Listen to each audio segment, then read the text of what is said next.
Assalamualaikum warahmatullahi wabarakatuh. Kami kelompok 7 akan memperkenalkan anggota kami. Yang pertama saya dari Ramdhani, saya sebagai perawat siang. Saya Lili Fauzia sebagai perawat pagi. Saya Linda sebagai kepala tim.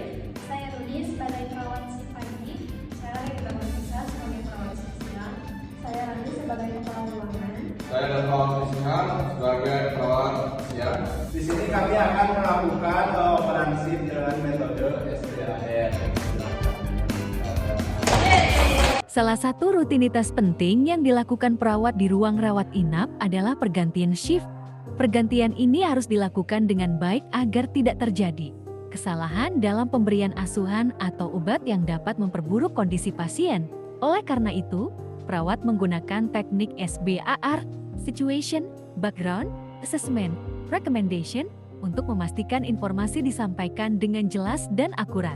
Bismillahirrahmanirrahim. Assalamualaikum warahmatullahi wabarakatuh. Waalaikumsalam warahmatullahi wabarakatuh. Baik, selamat siang semuanya.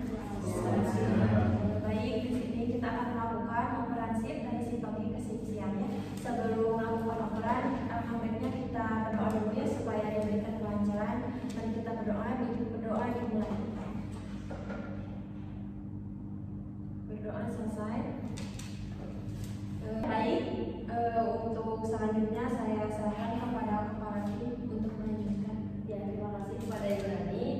Ingin menyampaikan informasi terkait di ruang bawah. Itu ada 4 pasien.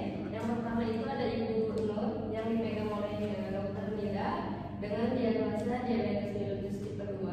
Dan yang kedua itu ada Ibu Tita yang dipegang oleh Dr. Ahmad dengan diagnosa hipertensi. Mungkin untuk lebih jelasnya akan dijelaskan oleh perawat Roni. Baik, terima kasih. Mohon izin untuk melanjutkan. Untuk pasien Ibu Nur dengan diagnosis medis diabetes mellitus tipe 2 di kamar 2B3. Pasien atas nama Bu Nur, usia 58 tahun, dirawat di ruang mawar, tempat tidur nomor 5. Diagnosis utama adalah diabetes mellitus tipe 2. Gula darah terakhir tercatat 280. Pasien mengeluhkan lemas dan sering merasa haus. Tidak ada keluhan nyeri dada atau sesak nafas. Bu Nur memiliki riwayat diabetes mellitus tipe 2 selama lebih dari 8 tahun, tetapi yang digunakan saat ini adalah metformin 2 kali 500 mg dan insulin basal dosis malam 20 unit. Pasien memiliki riwayat hipertensi yang terkontrol dengan captopril 2 kali 25 mg. Saat ini tidak ada riwayat komplikasi kronis seperti retinopati atau nefropati. Diet pasien kurang terkontrol karena laporan konsumsi makanan tinggi karbohidrat dalam beberapa hari terakhir. Tidak ada riwayat alergi obat. Untuk hasil pemeriksaan terakhir menunjukkan gula darah 280 mg, tekanan darahnya itu 140/90, denyut nadi 84 kali per menit, suhu tubuhnya 36,6, respirasi 18 kali per menit, dan saturasi oksigennya itu 98. Pasien tampak lemas tetapi responsif, tidak ada tanda-tanda komplikasi akut seperti ketoasidosis atau hiperosmolaritas. Pemeriksaan luka kaki diabetik menunjukkan kulit bersih tanpa lesi atau pupus. Mohon lanjutkan pemantauan kadar gula darah. Jika kadar gula darah tetap tinggi lebih dari 250 mg per desiliter, konsultasikan kepada dokter untuk evaluasi penyesuaian dosis insulin. Edukasi pasien tentang pola makan rendah gula dan aktivitas fisik ringan sesuai toleransi.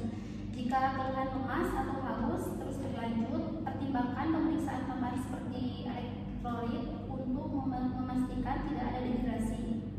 Baik, untuk pasien kedua yaitu Bu Tita dengan diagnosa medis hipertensi di kamar 2B2.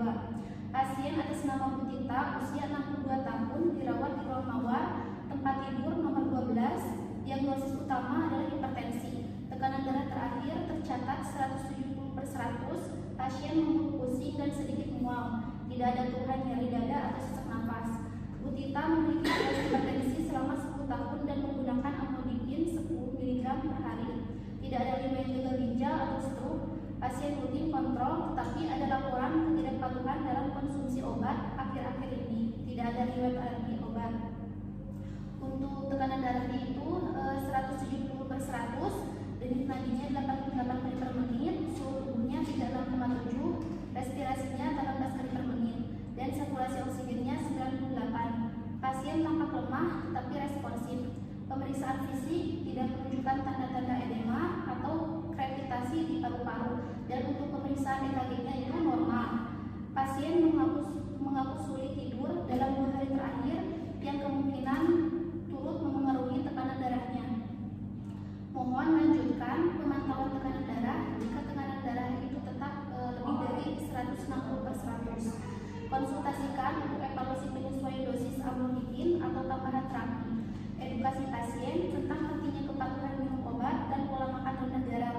Pastikan pasien mendapat istirahat yang cukup. Jika keluhan pusing atau mual meningkat, lakukan pemeriksaan ulang dan pertimbangkan pemberian terapi simptomatik sesuai arahan dokter. Baik, mungkin untuk pasien ibu kita dan ibu Nur itu akan dipegang oleh Regina ya. Apakah ada yang ingin ditanyakan dulu? Apakah ada titipan atau tindakan dari dokter yang melaksanakan? Mungkin tidak ada ya, semuanya tindakan kami telah dilakukan. Baik, ini sudah cukup. Baik, mungkin untuk yang pasien 2 selanjutnya itu ada dari Bu Ika, Dr. Richard, dengan diagnosa appendicitis, dan yang pasien keduanya itu ada Ibu Dewi dengan Dr. Kathleen dengan diagnosa pasca tumor mamae. Mungkin untuk lebih jelasnya akan dijelaskan oleh perawat ini. Selanjutnya saya akan menjelaskan mengenai pasien Ibu Ika ya, dengan diagnosa medis appendicitis di ruangan mawar kamar 4 B1. Nah, pasien atas nama Ibu Ika ini usianya 25 tahun, dirawat di ruang anggrek, tempat tidur nomor 8, didiagnosis utama adalah appendicitis akut. Saat ini pasien telah mengalami terapi antibiotik praoperasi dan sedang menunggu jadwal operasi appendicitis esok hari. Pasien mengeluhkan nyeri perut ringan di perut kanan bawah, skala nyeri 4/10 ya. Lalu pasien juga datang ke IGD kemarin dengan keluhan nyeri perut kanan bawah, mual dan demam ringan. Hasil pemeriksaan laboratoriumnya menunjukkan leukositosisnya 13.000 dan USG abdomen menunjukkan tanda-tanda appendicitis akut, tidak ada riwayat penyakit kronis atau alergi obat. Pasien diberikan antibiotik ceftriaxone 1 gram IV ya setiap 12 jam dan analgesik paracetamol 500 mg oral jika diperlukan. Lalu selanjutnya ada tekanan darah pasien itu terakhir itu ada 120/80 mmHg ya, denyut nadinya 82 kali per menit, suhu tubuhnya 37,5 derajat Celcius dan laju pernapasan 18 kali per menit. Nyeri perut kanan bawah masih ada tetapi berkurang setelah pemberian analgesik. Tidak ada tanda-tanda perforasi atau peritonitis. Pasien tampak tenang dan kooperatif.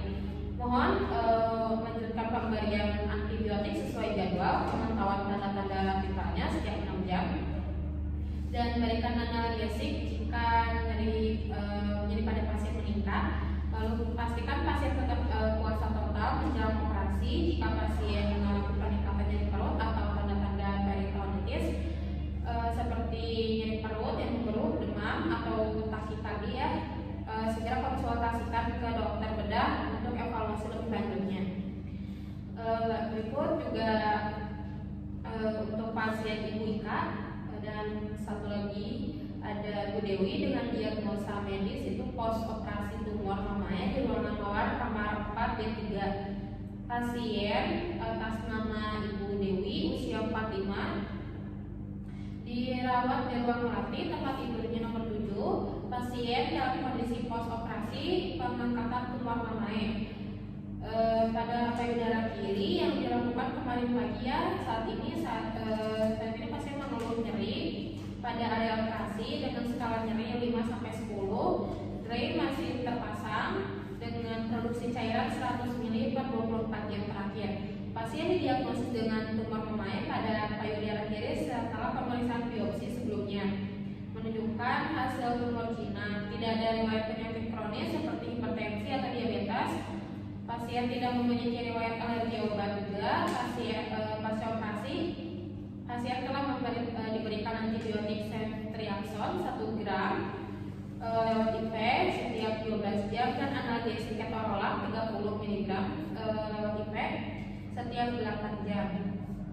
Tekanan darah terakhir itu ada 120/80 mmHg, denyut nadinya 76 kali per menit, suhu tubuh 36,8, pembuluh respirasinya 18 kali per menit, saturasi oksigennya 98, lalu luka operasi tampak bersih dan kering, tidak ada tanda kemerahan atau pembengkakan di sekitar area luka, drain masih berfungsi dengan cairan